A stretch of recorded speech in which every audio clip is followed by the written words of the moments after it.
Hello ವೀಕ್ಷಕರೇ, R S ಕಿಚನ್ಗೆ ಸ್ವಾಗತ. ಇವತ್ತು ನಾನು ಹೋಳು ಬದನೆಕಾಯಿ ಗೊಜ್ಜು ಮಾಡ್ತಾ ಇದ್ದೀನಿ. ಬನ್ನಿ ಹೇಗೆ ಮಾಡೋದು ಅಂತ ನೋಡ್ಕೊಂಡು ಬರೋಣ. 2 ಸ್ಪೂನಷ್ಟು ಕಡಲೆಕಾಯಿ ಬೀಜ ತಗೊಂಡಿದ್ದೀನಿ. ಅದನ್ನು ಹಾಗೆ ಘಮ ಬರೋವರೆಗೆ ಫ್ರೈ ಮಾಡ್ಕೊಳ್ತಾ ಇದ್ದೀನಿ. ಇದಕ್ಕೆ 1 ಸ್ಪೂನಷ್ಟು ಜೀರಿಗೆ ಹಾಕ್ಕೊಂಡಿದ್ದೀನಿ. ಎರಡನ್ನೂ ಸೇರಿಸಿ ಸ್ವಲ್ಪ ಹಾಗೇ ಫ್ರೈ ಮಾಡ್ಕೊಳ್ಬೇಕಾಗತ್ತೆ. ಫ್ರೈ ಮಾಡ್ಕೊಂಡಿದ್ದನ್ನ ನಾನು ಮಿಕ್ಸಿ ಜಾರ್ಗೆ ಹಾಕ್ಕೊಂಡಿದ್ದೀನಿ. ಅದಕ್ಕೆ ಸ್ವಲ್ಪ ತೆಂಗಿನ ತುರಿ, ಖಾರಕ್ಕೆ ತಕ್ಕಂತೆ ಹಸಿಮೆಣಸಿನ್ಕಾಯಿ, ಕೊತ್ತಂಬರಿ ಸೊಪ್ಪು, ಧನಿಯಾ ಪೌಡರು,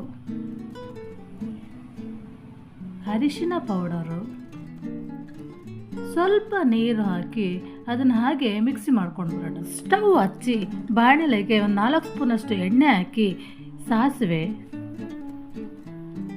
ಬೆಳ್ಳುಳ್ಳಿ,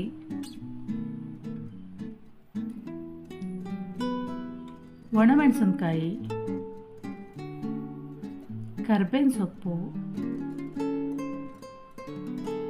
ನಾವು ಹೆಚ್ಚಿಟ್ಕೊಂಡಿರೋಂತಹ ಬದನೆಕಾಯಿ ಉದ್ದಕ್ಕೆ ಹೆಚ್ಕೊಂಡಿದ್ದೀನಿ, ಅದನ್ನು ಸಹ ಹಾಕಿ ಎಣ್ಣೆಯಲ್ಲಿ ಬಾಡಿಸ್ಕೋಬೇಕಾಗುತ್ತೆ. ಅದಕ್ಕೆ ಈರುಳ್ಳಿ, ಕಟ್ ಮಾಡ್ಕೊಂಡಿರೋಂಥ ಟೊಮೊಟೊ,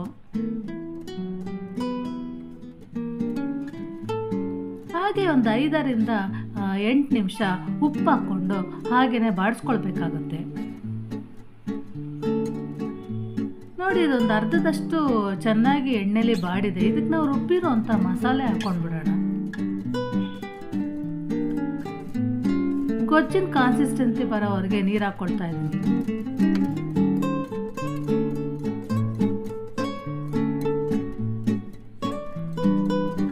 ಇದನ್ನೊಂದು 10 ನಿಮಿಷ ಹಾಗೆ ಕುದಿಯಕ್ಕೆ ಬಿಟ್ಟಿದ್ದೀನಿ. ನೋಡಿ, ಎಲ್ಲ ಕುದೀತಾ ಇದೆ. ಇದಕ್ಕೆ ನಾವು ರುಚಿಗೆ ತಕ್ಕಷ್ಟು ಉಪ್ಪು ಹಾಕ್ಕೊಳ್ತಾ ಇದ್ದೀನಿ. ಮೊದಲೇ ಈಗಾಗಲೇ ಉಪ್ಪು ಹಾಕ್ಕೊಂಡಿದ್ದೀನಿ, ನೋಡಿಕೊಂಡು ಉಪ್ಪು ಹಾಕ್ಕೊಳ್ತಾ ಇದ್ದೀನಿ. ನೋಡಿ, ಇವಾಗ ರೆಡಿಯಾಗಿದೆ. ಇದಕ್ಕೆ ನಾನು ಲಾಸ್ಟಲ್ಲಿ ಹುಚ್ಚೆಳ್ಳು ಪುಡಿ ಹಾಕ್ಕೊಳ್ತಾ ಇದ್ದೀನಿ. ಇದು ಗೊಜ್ಜಿಗೆ ತುಂಬ ರುಚಿ ಕೊಡುತ್ತೆ. ಕೊತ್ತಂಬರಿ ಸೊಪ್ಪು ನೀವು ಟ್ರೈ ಮಾಡಿ ವೀಕ್ಷಕರೇ, ತುಂಬ ಚೆನ್ನಾಗಿರುತ್ತೆ.